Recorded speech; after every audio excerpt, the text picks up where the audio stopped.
This is Optimal Finance Daily, episode 1345, Best Non-Financial Skills and Mindset Traits Which Pay Off in Everyday Life, Part 1, by Monika of MissionMoney.co.uk.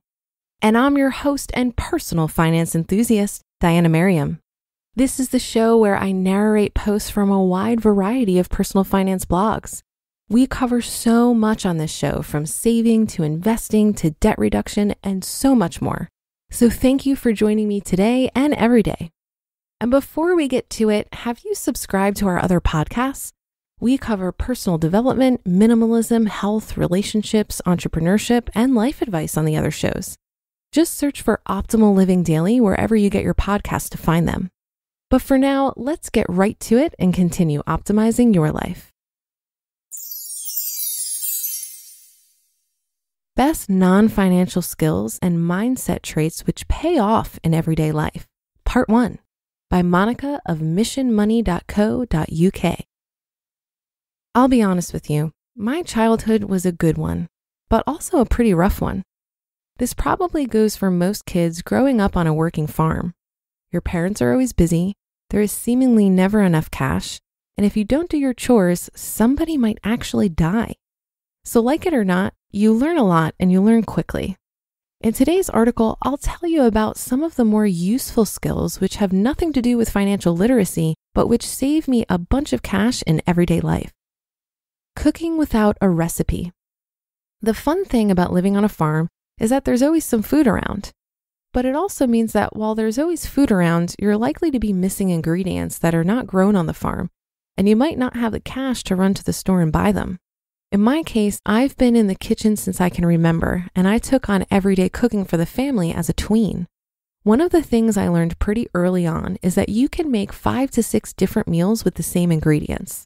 For example, if you have some potatoes, a beetroot, an onion, and some carrots, you can make a veggie tray bake, a beetroot soup, a potato beetroot gratin with a grated carrot side, just add salt, pepper, and vinegar, or just mayo for the world's simplest side, or even just mashed potatoes with a side of roasted veggies, and since we had chickens, a fried egg for some fat and protein. The idea is simple. What ingredients can you afford, and how many different meals can you make with exactly the same set of base ingredients? I continue this now, making a majority of my meals with very simple, affordable ingredients, and only occasionally I splurge on something fancy. Over the years, I've learned which flavors I like, what I should keep in my pantry, and how to manage a basic ration of carbs, fiber, and protein ratios. Appreciation for clothing. I'm trying to remember an occasion where my parents would buy clothes for me outside of Christmas or birthdays past the age of 14. And I honestly struggle to find any in my memory. This doesn't mean that I had no clothes. Of course I had things to wear, but it was also my job to take care of my clothing. One thing worth pointing out is that I grew up in Poland, a country near bankrupt because of the communism imposed by Russian occupation, and at the time of my adolescence, with 1 in 9 people living below the poverty line.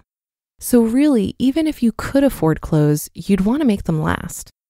In order for my clothes to fit properly and look nice, I learned to sew, hem, add or remove buttons and zippers, and operate a sewing machine, courtesy of my maternal grandmother, she had an ancient singer, and a friend who happened to have a sewing machine at home. I also learned promptly which fabrics last in a wash, what's worth spending my hard-earned money on, as I started earning my own money at age 12, and what is not.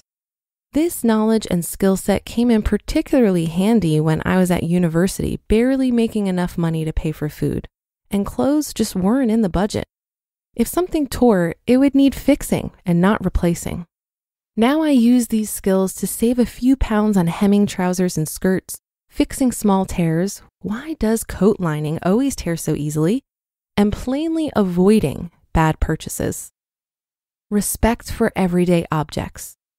In an economy where you have very little choice, you learn to take care of and fix things before you attempt to queue overnight to replace them. You wouldn't throw a bike away just because the chain broke. You'd just fix the chain and take better care of it next time. You wouldn't abandon a bucket just because there was a hole in it. You'd either fix the hole or use it for things which aren't liquid. Learning to respect items for the function they fulfill, learning to take care of things that belong to me, and remembering that it's usually more affordable and less wasteful, not only results in me having a nice house, it also results in me keeping a lot of money in my pocket. Example, my sofa is close to 10 years old, but it's in great condition. I spend a lot of time on it, but I make sure that if I drop anything, which might stain or spill some wine over it, which is a rare occasion, I try to drink at the table, I get it sorted right away. It's the same for everything else I own. I use it, but I try to go easy on it. It might be why if I resell a handbag or an electronic, they're always at A grade and fetching a good price. If I'm giving something away, people think it's near new. And if I keep things, they look and work well for a long time. Ability to paint walls, unblock drains, and spot house problems early. You'll hear that in tomorrow's episode. You just listened to part 1 of the post titled Best Non-Financial Skills and Mindset Traits Which Pay Off in Everyday Life by Monika of MissionMoney.co.uk. I love the perspective that Monika brings to this post. She had to be resourceful out of necessity in her past, and she's putting those skills to great use today. There's a real undertone of gratitude here. She's appreciative of what she has, and so she takes care of her belongings, and in turn, they last longer. I also love the advice to focus on versatile ingredients when cooking. One thing I always have in the house is potatoes. I make roasted or baked potatoes, mashed potatoes, or potato pancakes. They're also great in omelets, stews, and even salads. A great way to shake up meals is to experiment with different seasonings and sauces. I, for one, make my own mayo and use it on sandwiches or mix in sriracha or balsamic vinegar to make sauces that I often serve over different proteins. The possibilities are endless, my friends. And that should do it for today. Have a happy rest of your day and a great weekend if you're listening in real time. And I'll see you on the Sunday show tomorrow, where we'll finish up this post and where your optimal life awaits.